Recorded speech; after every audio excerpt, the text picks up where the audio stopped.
Zach Wilson was one of the biggest off-season meme makers, news makers, and he's making news again, but for unfortunate reasons, as he will be out at least 2 to 4 weeks with a bone bruise and a meniscus tear. Reportedly, depending on how the surgery goes, could miss a much larger time window. So I threw out the idea on Twitter. If Zach Wilson misses a good chunk of time, a la Jimmy Garoppolo, and we had a little bit of a disagreement here as far as the Jets' motives on what they would expect from the season if Zach Wilson is lost. Should the Jets trade for Jimmy Garoppolo if Zach Wilson misses significant time?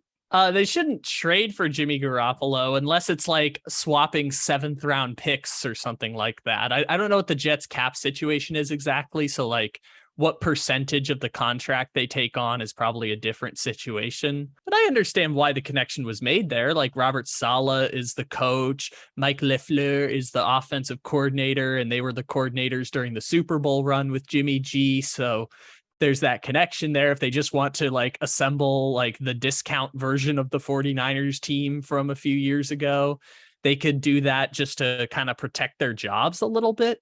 But if the organization for the Jets is committed to those guys, I think that there's no reason to upgrade at the quarterback position. Yeah, you're going to have Mike White play a few games. You're going to have Joe Flacco play a bunch of games. That's not ideal. But at the same time, there's not a drastic desire to go get like the 23rd best quarterback in the NFL. I think that the Jets just sit pat, work on developing everyone else, and go from there. According to NFL front offices, Jimmy Garoppolo is a tier 3 quarterback, which places him right around somewhere between 11 and 15.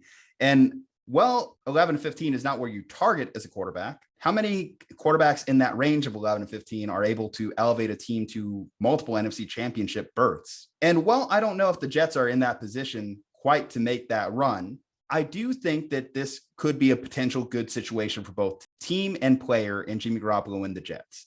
For Jimmy, it's an opportunity to shine in one of the brightest stages of football, New York, which, yes, the New York Jets themselves haven't really been a bright spot, but New York has had its bright moments in the history of the game. Obviously, the Giants, well, again, struggling now, have been historically a good football franchise. I think Jimmy G is built for that stage. And obviously, we mentioned the connections. We mentioned Saleh. We mentioned LaFleur. He doesn't have that much of a learning gap on the offense.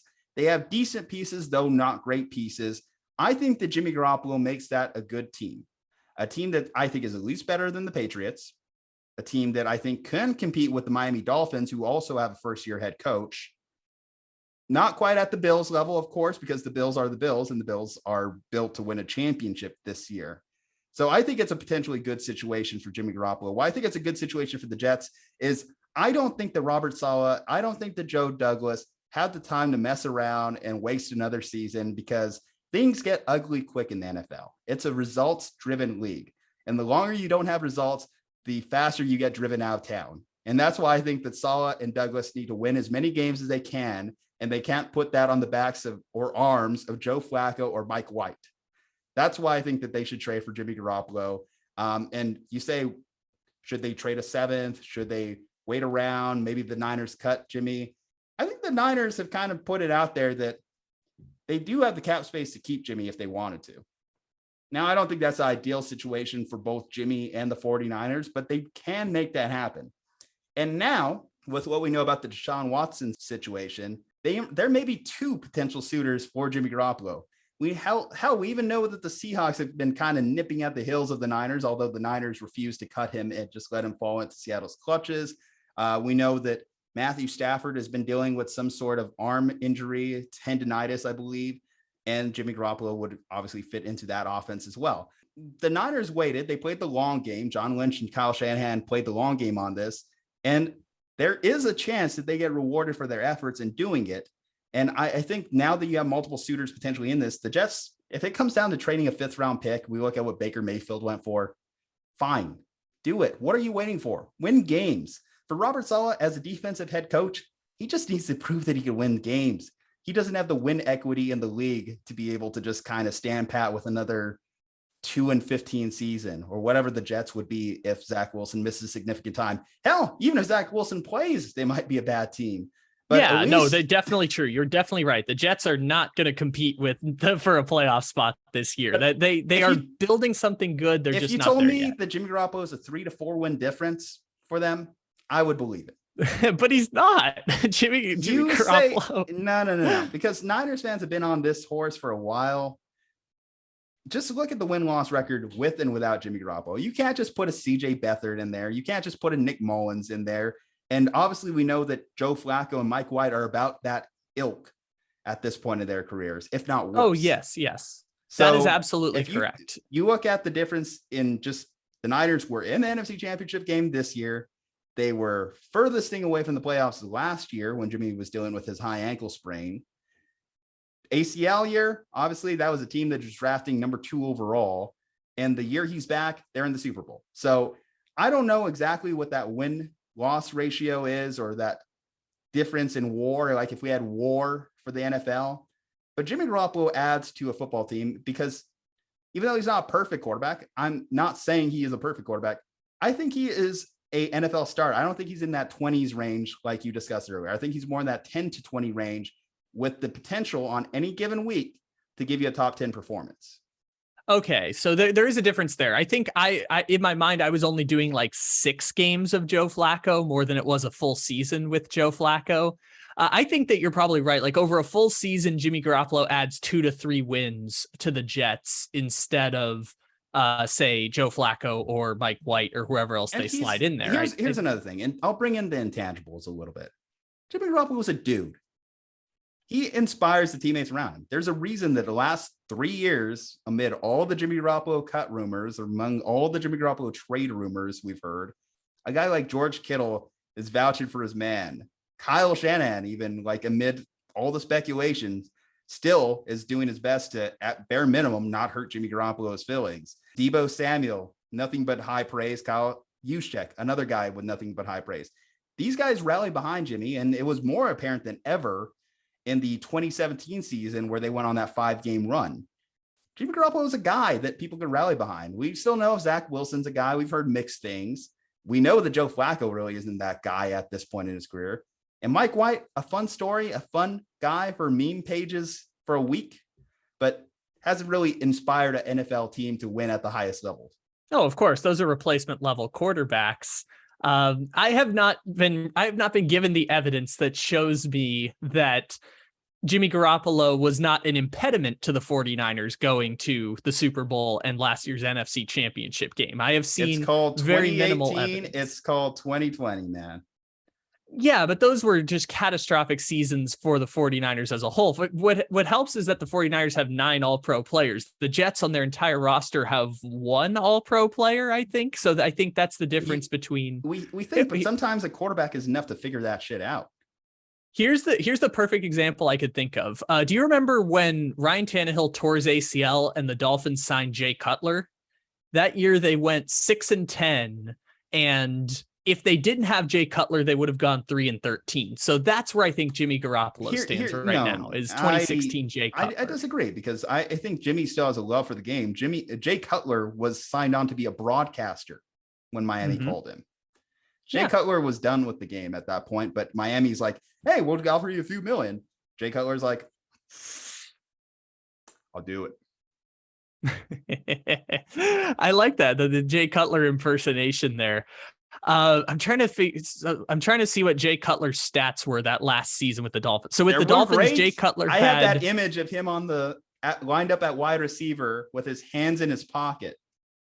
Oh yeah, for sure. So Jay Cutler threw 19 touchdowns, 14 interceptions, and had an 80 quarterback rating his last year. So Jimmy Garoppolo is better than that, but not by much. Jimmy Garoppolo had a top 10 quarterback rating, or at least passer rating last year from, I want to say, like the second half all the way up until the run to the NFC Championship game. Yeah, that was a big part of it. And granted, 2-to-1 touchdown interception ratio. There's a lot of good things. I'm getting lost in the Garoppolo anti-hate, just kind of have to defend the guy. But, at the same time, I think that if you're the Jets, I think you got to win games. You can't just wait around. And would you prefer to win games with Zach Wilson? Yes, because you want to justify your draft pick. But if that's taken off the table, you can't roll out Joe Flacco. You can't roll out Mike White. You need to do right by your fans. That's my argument here. If Robert Saleh and Joe Douglas have to protect their jobs, one, this whole thing's going to fail anyways, because whoever they bring in as the next GM and the next coach is going to replace Zach Wilson. You got to protect your jobs every year, man. Yeah, but the Jets should know that they're going to finish last place in the division this year with or without Zach Wilson. What they're looking for is meaningful improvement. Realistic. I get what you're saying from a realistic standpoint, but the Jets shouldn't know that or shouldn't accept that as their fate. Oh, of course, if you're playing on the team, you don't accept the fate. But if you're the owner or if you're the person in charge, like if you're going to fire everyone just because they go 5-12 this year, well, then whoever you bring in, you're assuming that this is a failure and that Zach Wilson will not be a starting caliber. If you told me tomorrow Zach Wilson misses the year, then I don't even think that's a 5-win team. That's the problem. Mm-hmm. Yeah. And if he's going to miss the year, I understand the argument there. It's just, if that's the case, then there was no point in hiring Saleh and Douglas and giving them those contracts in the first place, because the point is because you thought they were going to be better. Well, yeah, but if you bring in a new coach and or a new GM, maybe just a coach is different. But if you bring in a new coach and a new GM, you're assuming this is already a failure and that whoever the next coach is going to be is going to replace Zach Wilson. So if it's already a failure, power to you. But I think last year Zach Wilson deserved a pass. And this year, the Jets aren't good enough to compete at a high level. So if you're going to say, oh, well, we failed anyways, then what was the point of drafting him in the first place? See, but we say that now. We say that here in August. But did we think last year that the Cincinnati Bengals were going to be anything in August either? Yeah, but the Cincinnati Bengals got Joe Burrow and Jamar Chase. The Jets added Corey Davis. How good do we and think Zach Elijah Wilson. Moore is? I mean, Corey Davis was a stud, a top 100 player in the NFL, former first-round pick himself. Yeah, I agree. It's just not the level of all-pro Joe Burrow and all-pro Jamar Chase that only because Lamar Jackson got hurt the last 5 games of the season did the Bengals even make the playoffs. And so I think that the Jets realistically are going to win 5 games, and maybe they win 6, maybe they win 4. They're going to finish last place in the AFC East, but that's okay. Like, we came out of the draft and said, hey, I love what the Jets are doing. I think most people universally applauded the Jets. The Jets have had top 10 draft picks for years. I think they need to get out of the business of top 10 draft picks. Just go out there and try and win fucking games. Anyway, Slumpbusters, let us know in the comments below. What do you think the Jets should do if worst case scenario, Zach Wilson is rolled out for the year? Should they make a trade for Jimmy Garoppolo? Should they just roll with what they got? Leave a like on this video. From Juju Talk Sports. Ledbetter, stay safe, happy, and healthy. We will see you next time.